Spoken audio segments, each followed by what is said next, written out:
बुद्धगया येथील पवित्र महाबोधी मंदिराच्या प्रांगणात एक अभूतपूर्व सोहळा पाहायला मिळाला।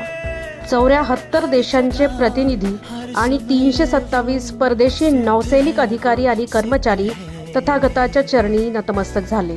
जिथे अज्ञानाचा अंधकार सरला आणि सम्यक ज्ञानाचा सूर्य उगवला, याच भूमीने जगाला गौतम नावाचा एक राजपुत्र दिला, जो पुढे मानवाच्या दुःखमुक्तीचा मार्ग सांगणारा बुद्ध झाला।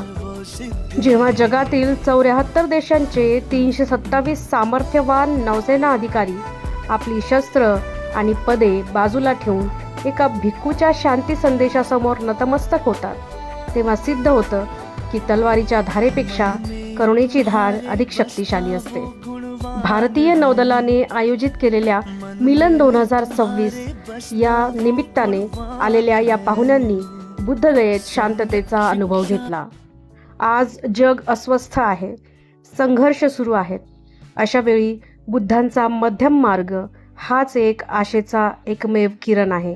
या 74 देशांच्या प्रतिनिधींनी केवळ मंदिरात दर्शन घेतले नाही, तर त्यांनी शांतता आणि मैत्रीचा तो संदेश आपल्यासोबत नेला आहे, जो हजारो वर्षांपूर्वी याच बोधिवृक्षाखाली जन्मला होता। तथागत बुद्धांच्या या महान विचारांना आज संपूर्ण विश्व वंदन करत आहे। या सैनिकांनी झुकवलेली मान ही केवळ मूर्तीसमोर नाही, तर ती बुद्धत्वासमोर, समतेसमोर आणि मानवतेसमोर झुकलेली आहे। नमो बुद्धाय।